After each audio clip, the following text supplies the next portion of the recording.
देशवीर जी, आपको बता दें कि जो नामांकन की प्रक्रिया है वो काशी में स्टार्ट हो चुकी है 7वें चरण के चुनाव के लिए। और आप देख सकते हैं हमारे पीछे यहाँ पर इंडिया गठबंधन के प्रत्याशी अजय राय मौजूद है और उनके साथ इंडिया गठबंधन से जुड़े जितने भी पार्टी के नेतागण और समर्थक और कार्यकर्ता हैं वो यहाँ पे मौजूद है। और यहाँ पर उन्होंने अभी माल्यार्पण किया है मूर्ति पे और साथ ही यहाँ के बाद वह सीधे कचहरी जाएंगे और वहाँ पर अपना नामांकन करने वाले हैं। आप देख सकते हैं कि काफ़ी की संख्या में यहाँ पे लोग जुटे हुए हैं, उनके समर्थक जुटे हुए हैं और उनको सपोर्ट करने के लिए आज यहाँ पर वो यहाँ पे मौजूद है।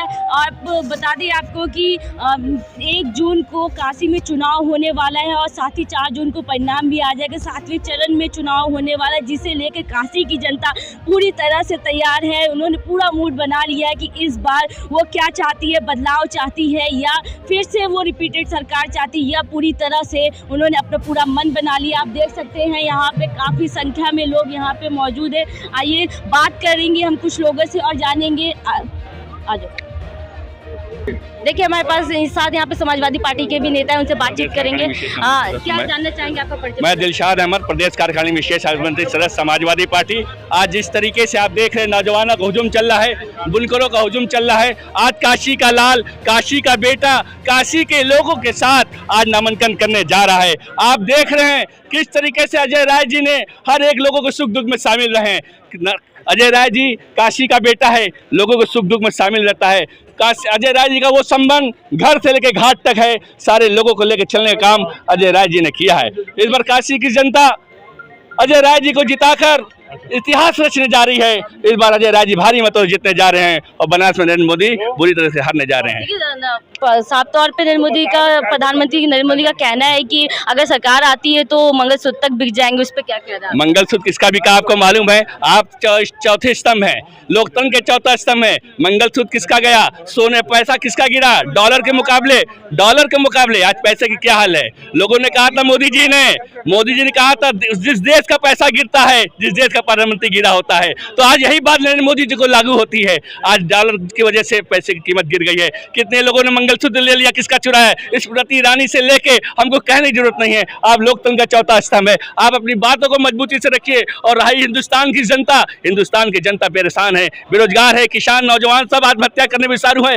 जिस देश की बेटी को इज्जत नरेंद्र मोदी जी ने दे पाए, हिंदुस्तान की वो बेटियां जो रेसलर थी, जो कुश्ती में चैंपियन थी, जो हिंदुस्तान का देश का गौरव किया था, जिन्होंने गोल्ड मेडल जीतने का काम किया था, उसकी रातों में जाके वो लोग सड़कों पर खड़ी थी, लेकिन उनको न्याय नहीं मिला, उनके मुकदमा नहीं हुआ, बल्कि उनके बेटे को भारतीय जनता पार्टी ने सांसद का टिकट दे दिया और नरेंद्र मोदी जी इसके लिए टिकट मांगने जाएंगे। आपने देखा था कर्नाटक के अंदर रेवन्ना जो 2000 से ज्यादा क्लिप मिली है, जो बलात्कार किया है, लड़कियों का बलात्कार किया है, अपमान किया है, उसकी आपने 2000 के ज्यादा उसको नरेंद्र मोदी जी जाकर वोट मांगते हैं। आपने देखा होगा बनारस के अंदर BHU के अंदर किस तरीके से हमारी बहनों को, हमारी बच्चों को नोचने का काम किया, बलात्कार किया गया, वो ITCL के भारतीय जनता पार्टी के लोग थे। आपने देखा था पिछले दिनों किस तरह दरोगाओं को गोदलिया चौराहे पर जलील किया गया, अपमानित किया गया, वो भारतीय जनता पार्टी कार्यकर्ता थे। काशी की जनता सब कुछ देख रही है, इसका जवाब मिलेगा 1 मई को। काशी की जनता के लोग अजय राय को वोट देके भारी मत जिताने का काम करेंगे। तो क्या इस बार बदल देगी सरकार?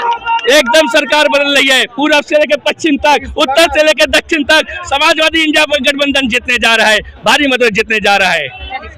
बहुत बहुत थैंक यू। अभी बात कर रहे थे, हम सपा के कार्यकर्ता थे, साथ ही में उनसे उन्होंने साफ तौर पे उन्होंने बताया। आइए और लोग से भी बातचीत करते हैं। जानना चाहेंगे कि आज यहाँ पे नामांकन के लिए अजय राय जी जा रहे हैं, क्या इस बार क्या लगता है क्या किसकी सरकार?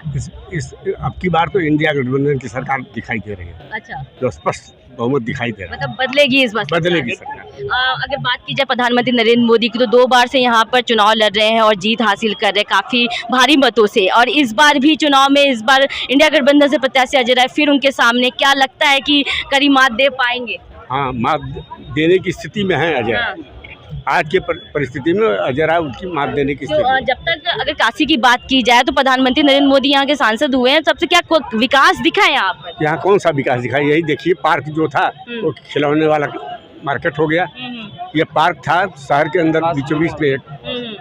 आपसे जानना चाहेंगे, प्रधानमंत्री नरेंद्र मोदी का बयान था कि अगर पार्टी आती है इंडिया गठबंधन बनकर तो मंगलसूत्र तक छीन जाएगा, जिसका 2 घर है उसको 1 घर ले लिया जाएगा, जिसका 2 कार है उससे 1 कार ले लिया जाएगा, क्या कहेंगे? नहीं, ये एकदम टोटल गलत है और ऐसा कुछ नहीं है। ये एक चुनावी स्टंट है और चुनाव में जैसे आदमी बोलता है वैसे इसका न कोई सूत्र जाने वाला है, न किसी का मंगलसूत्र, न कुछ होने वाला है। हाँ, ऐसा तो क्या इस बार क्या लग रहा है आपको? इस बार जो है अजय राय जी भारी बहुमत से जीतेंगे। इंडिया गठबंधन क्या कुछ बोलना चाहेंगे? हम तो बोलना चाहेंगे कि इंडिया गठबंधन अजय राय जी यहाँ बहुत बढ़िया फाइट पे हैं और उम्मीद भी हम लोग लगा के रखे हुए हैं कि इस बार ये निकालेंगे। तो देखा जा रहा है इनका डर अभी से कायम है। इसका नतीजा आप ड्रोन देख रही हैं, हर जगह देख रही हैं, हर स्कूलों में देख रहे हैं कि स्कूलों को बच्चों को ला के खड़ा करके लोग भीड़ बढ़ा रहे हैं। उनकी सरकार है तो वो कुछ भी कर सकते हैं, मगर इस बार वो डरे हुए हैं, पूरा 110% डरे हुए। विपक्ष डरा हुआ है, एकदम डरा हुआ है। इस बार चांस नहीं है आएगा। तो ऊपर की कोई कलाकारी कर जाएंगे तभी आएगा, नहीं तो आएगा नहीं। अच्छा, यहाँ भी बिहार में भी ईवीएम हैक करने का हमेशा लगता है आरोप, क्या कहेंगे इस पे? हो सकता है, इसमें नो डाउट हो सकता है, हो सकता है। ये हटवा सकते हैं, ये कुछ भी कर सकते हैं, क्या कहेंगे? क्योंकि हम बिहार से भी लौटे हैं। हाँ। वहाँ भी राजद से हम समर्थक हैं, यहाँ अजय राय के समर्थक हैं, लौटे हैं, वहाँ भी देख रहे हैं। मतलब इस बार इंडिया गठबंधन बनेगी बनेगी। क्या कह रहे हैं? मोदी जी थोड़ा परेशान है अच्छा, बेरोजगारी और महंगाई को लेकर के। हाँ। जितना परेशान तो जनता है ना बेरोजगारी महंगाई को लेके। नहीं, मोदी जी खुद परेशान है इसलिए कि वोट नहीं पा रहे हैं ना। समस्या इस बात की है, आप खुद देख लीजिए, समस्या इस बात की है कि वो वोट जो प्रतिशत इनको 3 चरण में अब तक मिला था उसमें सब में ये मात खा रहे हैं। अच्छा, तो कहीं न कहीं इनके कार्यकलाप में जो है वो खोट है और वो जनता देख रही है। बेरोजगार जितने युवा हैं आज के समय में वो जो है कह रहे हैं कि भैया 10 साल दिए आपको, अब कितना? 10 साल में निश्चित रूप से ये जान लीजिए, न तो ये वन पेंशन जो पेंशन की बात थी कि रिटायर होने के बाद पेंशन लोगों को मिलेगा, न महंगाई कंट्रोल कर पाए, न पेंशन की बात किए और न तो जो है बेरोजगारी की बात किए। आखिर क्या मैंने 170 रुपये किलो दाल यही आए थे 2014 में, तो 65-70 रुपये दाल थी और आज 170 रुपये दाल है। तो क्या मतलब ये चुनाव खत्म होने के बाद 250 रुपये लोग किलो दाल खरीदेंगे? तो क्या लगता है कि सरकार जो बनने वाली वो आपकी तरफ से तो वो करेगी ये चीज़? नहीं, रहेगी नहीं। ये महंगाई के और उसके मुद्दे पे आए थे और वही मुद्दा इनको खाएगा। अच्छा, महंगाई के मुद्दे पे आए थे, बेरोजगारी के मुद्दे पे आए थे। बेरोजगारी, नौकरी। 70 रुपये 75 रुपये पेट्रोल था, रामदेव बाबा कह रहे थे 75 वालों को देगा कि जो है 100 वालों को। अरे भाई 75 रुपये में भी हालत ख़राब थी और आज के रेट में 90-95 है, तो क्या मैंने 150 रुपये लीटर लोग लेंगे तेल? तो महंगाई का कंट्रोल ये नहीं कर पाए, कुछ भी हो महंगाई नहीं कंट्रोल कर पाए। और बेरोजगारी की जो बात थी, युवाओं के साथ बहुत बड़ा छल हुआ है और वो इसको पूरा नहीं कर पाए, तो कहीं न कहीं ये मात खाएंगे। इंडी गठबंधन भले सरकार बनाए या जो करे, लेकिन इस बार इनके पसीने छूट रहे हैं हर जगह से जो है इनको युवा और जो मतलब मध्यम वर्ग का व्यक्ति है, मध्यम वर्ग ही हिंदुस्तान का सबसे जो है तगड़ा वोटर है और मध्यम वर्ग जो है इनको निगलेक्ट कर रहा है। मतलब इस बार मौका नहीं देगी? 10 साल मौका दिया भाई, कई साल मौका दिया, कई साल ने कब तक दूसरे को जो है पप्पू बनाएंगे, पपलू बनाएंगे। पप्पू बनाना इनके मीडिया का जो गोदी मीडिया का खेल है, तो गोदी मीडिया अब चलने वाली नहीं है, वो भी स्पष्ट है। से गड़बड़ा रहा है। वो चीज़ें अब इनके सुगुफे को मानने वाला कोई नहीं है। अब वो खुद आएंगे लड़ने ना, 13 को आ रहे हैं, देखेंगे।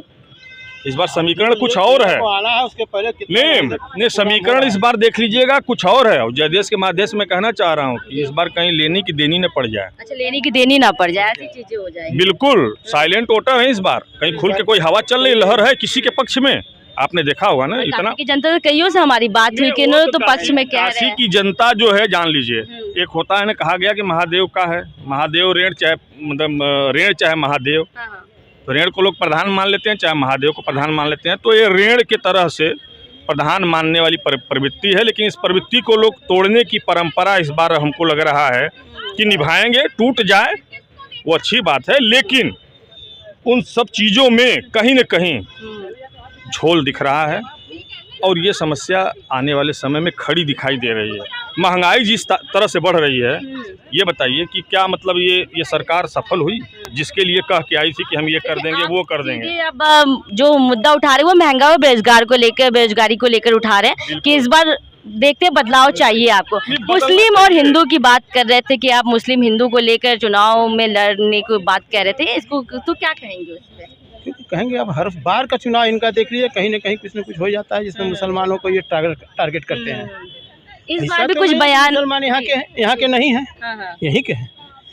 पाकिस्तान से आके यहाँ कोई है जो बसा है, जो हिंदुस्तान का जिसका आधार है, जिसका वोटर है, सब यहीं का है। आप उसको अलग मानिएगा तो ये गलत है, उसकी राजनीति करते हैं। कहीं आप उठा के देख लीजिए, यहाँ वहाँ कहीं भी हिंदू मुसलमान का जरूर वो करेंगे। वो ना अपने भाषण में बोलते क्या है, हिंदू मुसलमान, पाकिस्तान, नेहरू। अरे जो नेहरू ने कर दिया वो आज तक किसी ने किया? दो धर्मों को लड़ा करके जो है हम विजय नहीं पा सकते। दो धर्मों को आपस में लड़ा करके मैं कहना चाहता हूँ 4 पंक्तियाँ अपनी, मैं हास्य कवि हूँ, डॉक्टर अशोक ज्ञान, कि अमन पैगाम है मेरा कि मानो मान रहने दो, कि गौरव देश का और सभ्यता की शान रहने दो, मिटाना चाहते हो तो मिटाओ दूरियां दिल की, यहाँ गुरु ग्रंथ गीता बाइबिल कुरान रहने दो। तो ये समूह को, समाज को मानने वाला देश है, सबको मानने वाला। भाई कहते हैं सर्वधर्म संभाव का देश है, तो क्यों आखिर आप किसी चीज़ से दुराव कर रहे हैं? किससे क्यों मुसलमान को अलग कर रहे हैं, हिंदू को अलग कर रहे हैं?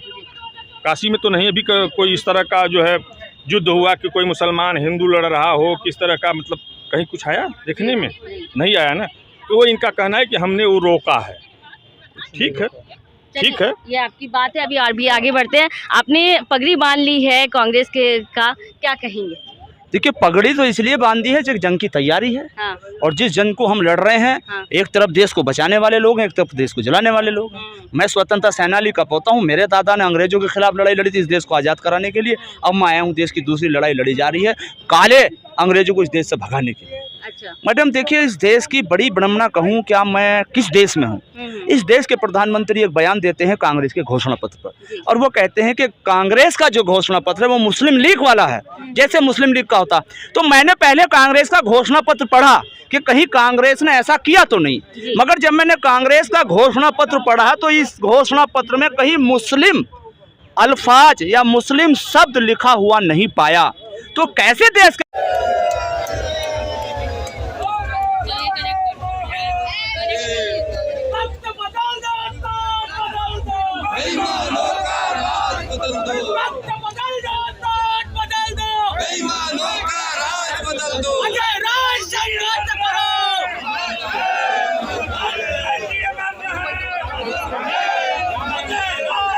बस ऐसे ही रहिएगा, ऐसे ही। बारे पन्ना लाल काल बा